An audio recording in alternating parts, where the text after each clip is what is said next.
The first ordinary session of the 2021 legislative year is underway, with the eldest members of the Senate and the National Assembly calling for the consolidation of peace and unity.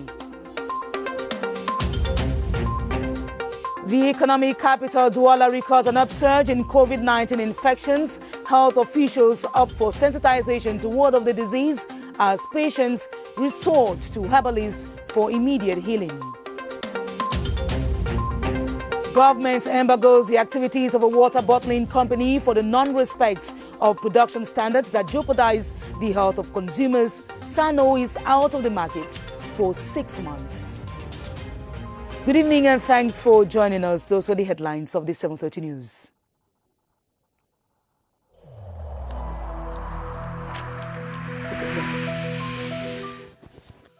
I urge you once again to put on your face masks, to wash your hands regularly, and to consult a physician or any other health personnel if you notice any symptoms. This is the only way to save lives and to curb the spread of the virus.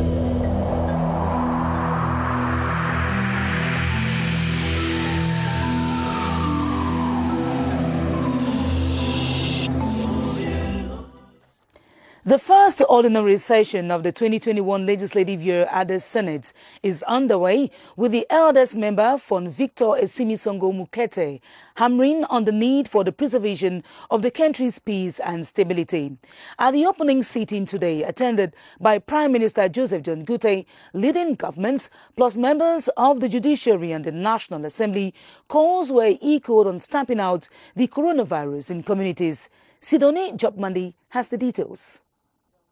The March session this year will primarily be devoted to the election of the permanent bureaus of both houses of parliament, opening the plenary sitting of the first session of the Senate for the 2021 legislative year. The eldest member of the Senate, Victor Esimisongo Mukete, urged the senators to base less wind of hatred among them. Rejection by one another and stigmatization have no place within the heritage handed down to us by our ancestors with regard to the spirit and the demands of life in the society within a state as ours, which is moving positively towards emergence by 2035. He equally seized the opportunity to extend words of congratulations to the government for the successful organization of the 6th edition of the African Nations Championship, clarifications on certain issues such as road safety, development of health infrastructure in Cameroon, and the ongoing sanitary and socio-political crisis in certain parts of the country will be done during the 2021 legislative year at the Senate. At the National Assembly, the opening of the 30 days of legislation was an occasion for the lawmakers to be reminded of their role as development crusaders who must ensure the effective implementation of the 2021 state budget. The eldest member of the House, Honorable Laurentine Kwa-Fegembede, decried the killings in the crisis-ridden regions and also applauded the successful hosting of the African Nations Championship. Charles Bonaire was there and now reports. One by one, the eldest active politicians, the day-to-day government technicians, amongst them the Prime Minister, Head of Government, Joseph Dion Gute, all trooped to the Yaoundé Conference Center for the first ordinary session of the National Assembly for the year.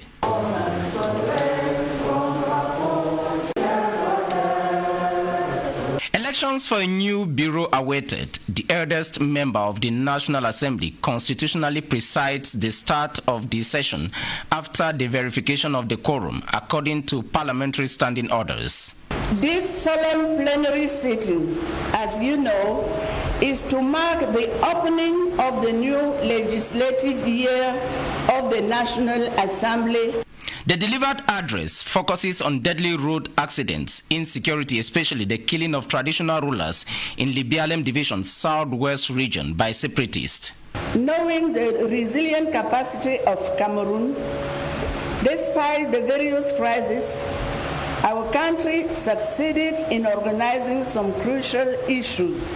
The eldest member of parliament, Laurentine Bedin-Kwafege, hails the organization of the African Nations Championship, the handling of the COVID pandemic, and promised strong parliamentary scrutiny of this year's state budget for the interest of Cameroonians. In one of our top stories, officials of the littoral region have modified strategies used in fighting COVID-19 in the face of rising infections. They opt for more sensitization and are matching hospital services to pressing needs. Larry's Nane Porte reports that health officials in the economic capital are also providing more psychological support to a panic-stricken population. Cameroon is already hit by the second wave of the COVID-19 pandemic, and it is a question for health practitioners who are at the forefront in fighting the pandemic to be more alert and cautious of the situation to properly handle the cases that might come their way. This, according to the Littoral Regional Delegate for Public Health, measures have been provided for them to tackle the situation. We are working on increasing everything, our effort in the entrance, the point of entry of the country, talking about the airport especially. We are working on having more beds than what we have now. We are also working on the labs so that we have more capacity of testing people. The health personnel can only succeed in the fight against the virus by protecting themselves and work in line with global measures outlined for a quick response of the situation. To better handle the situation, health facilities have been provided with materials for this purpose, as they will in the days ahead screen a good number of persons. The isolation center at Hiasa is equally being prepared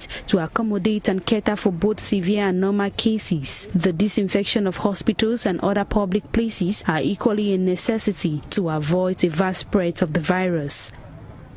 More than 200,000 COVID-19 infected persons have been administered the treatment of His Grace Samuel Kleder.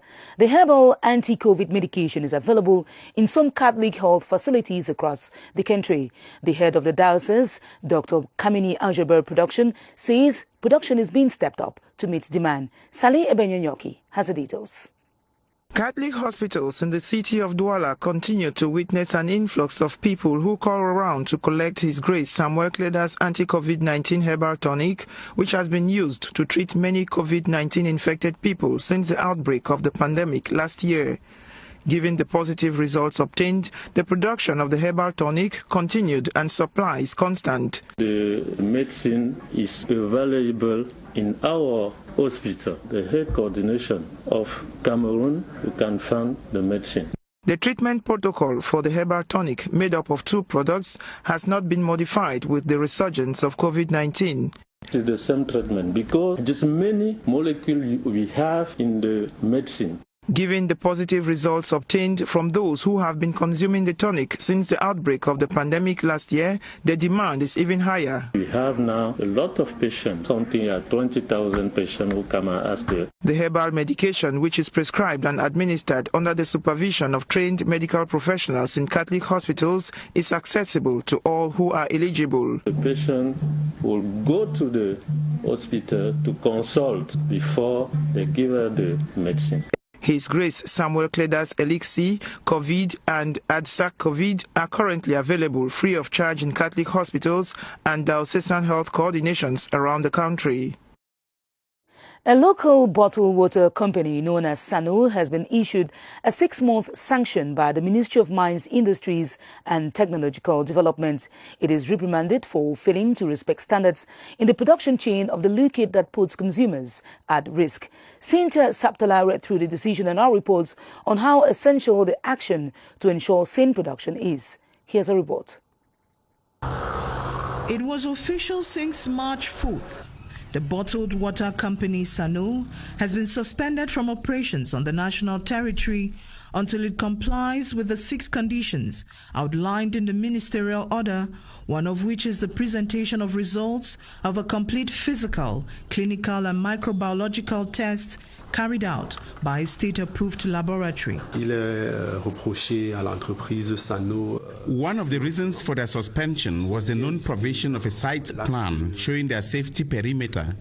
They must also present a report of total decontamination of the site and a modification from natural mineral water found on the label to Sano water. The action undertaken by the ministry is just part of a campaign to review all mineral water companies to ensure the respect of norms. The company undergoes a temporal cessation after observation of breaches and offences relating to mining legislation.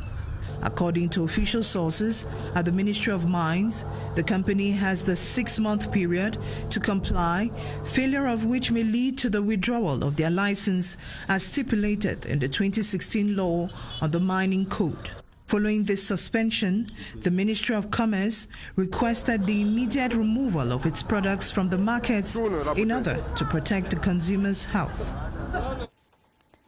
In other news, preparations are hotting up ahead of the World Consumer Rights Day, which will be celebrated on the theme Fighting Plastic Pollution.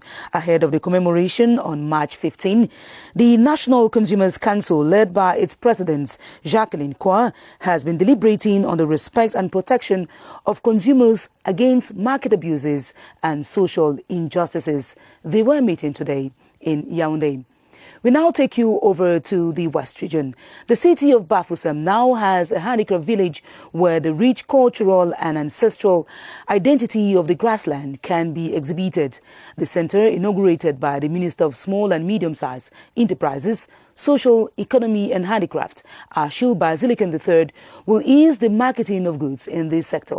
Calvin Nembo tells us more. It is a dream come true for craftsmen and women in the West region. The 500 million watt regional handicraft village located at the Toket neighborhood that has been inaugurated by the Minister of Small and Medium-Sized Enterprises, Social Economy and Handicraft, Achille Basilican III, will serve as a veritable showroom. Through this village the artisan, so many people will know me and know what I am doing. On the occasion, marked by a series of stage performances, the Minister of Small and Medium-Sized Enterprises, Social Economy and Handicraft invited all cultural stakeholders to work together in order to get the most out of the new structure. They should make good use of this infrastructure, but at the same time also ensure that in these premises we value the treasures of the grassfield culture. The Handicraft Village will serve as a monitoring center for handicraft production. Elsewhere, an association of printers and polygraphic artists has been received in audience by the Director General of the Small and Medium-Sized Enterprises Promotion Agency, Jean-Marie Louis Badga. This is to launch an official consortium of actors in the printing sector as government requests that half of books approved by the National Council for the approval of textbooks and didactic material be done locally. Albert Ngang Nde, a member of the association, now talks about the move. Take a listen. Our mission here is to make ourselves, first of all, to be known. We wanted to really create an event so that the government should know that we are existing as local printers in Cameroon. We are now prepared to come in to help our country so that we can do some of this job internally, and that is to promote the economic growth of our own country. Cameroon and India are exploring new trade opportunities that can boost their economies.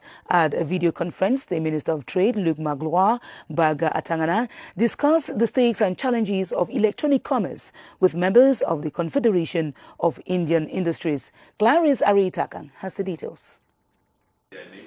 Mutual areas of interest include agriculture, food processing, access to equitable health care, transport and logistics, information and communication technology, as well as the manufacturing sector as a whole. Even though collaboration between both countries is effective, there are hopes of seeing more trade opportunities emerge. What we are waiting from them, requesting from them, and to really to invest in the production, and invest also in the processing of our local product, and to share with us their know-how. Meanwhile, the audience granted the delegation from the Nigerian National Defense College focused on e-commerce.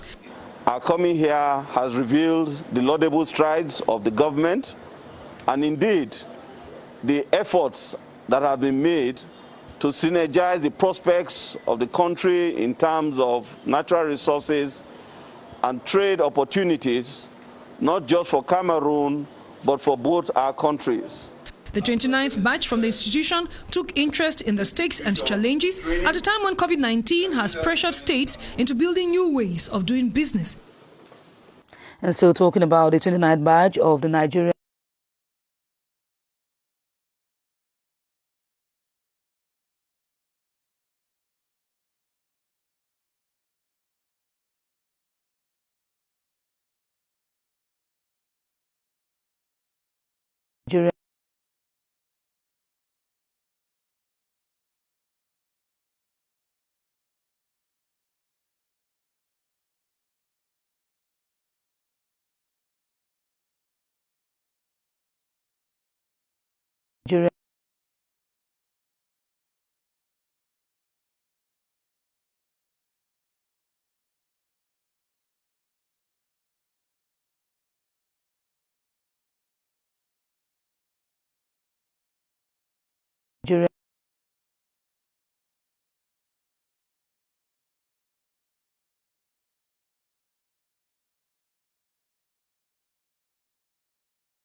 The introduction of a vaccine to halt the spread of the coronavirus in Cameroon is a fact, and it will soon be made available to the public.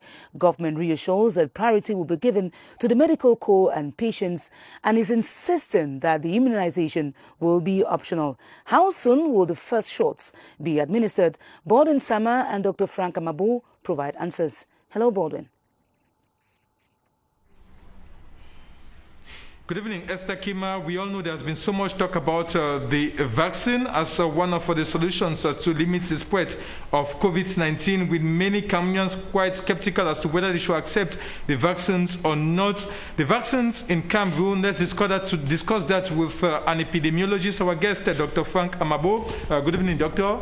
Good evening, Baldwin. With so much talk about the coming of the vaccine to Cameroon, where are we?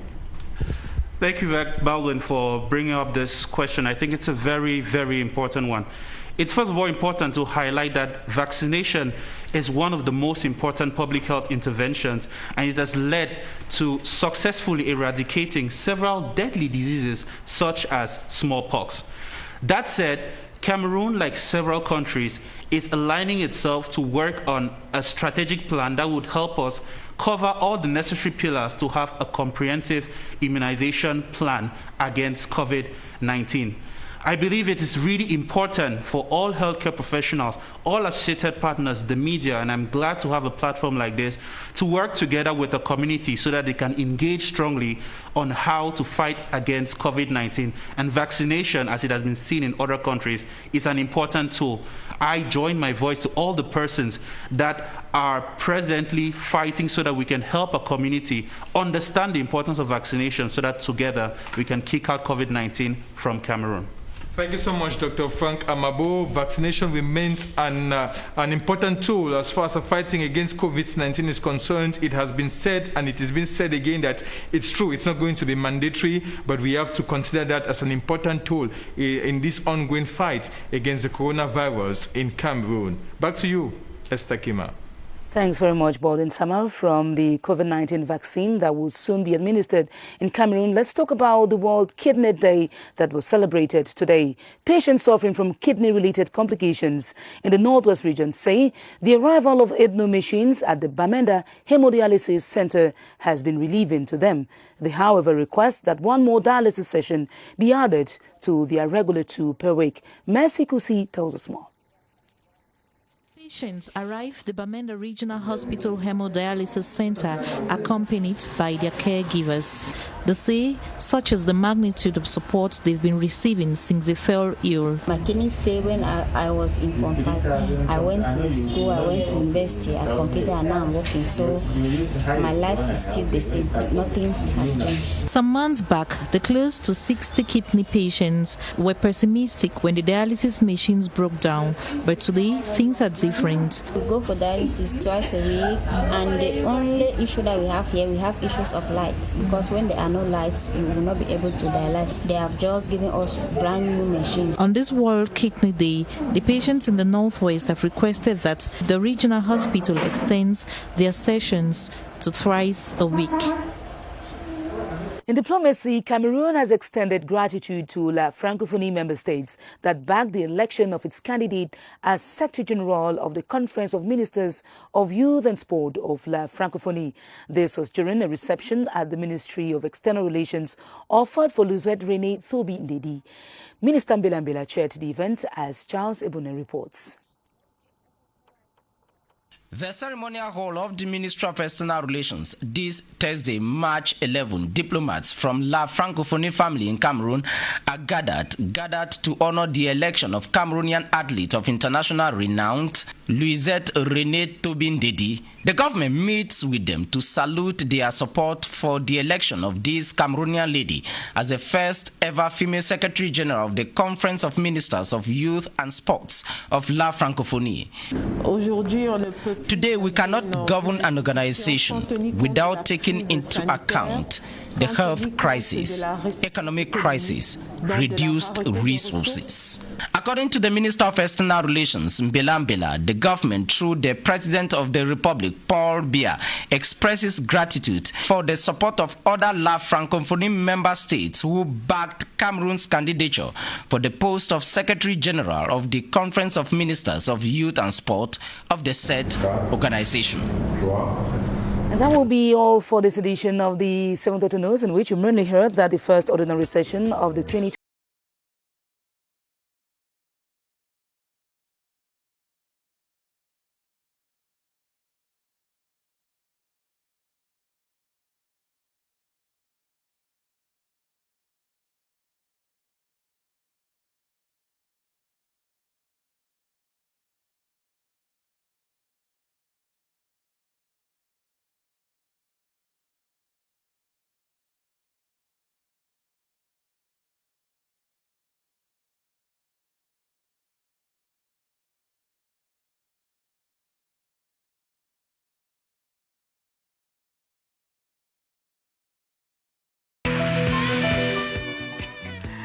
urge you once again to put on your face masks, to wash your hands regularly, and to consult a physician or any other health personnel if you notice any symptoms. This is the only way to save lives and to curb the spread of the virus.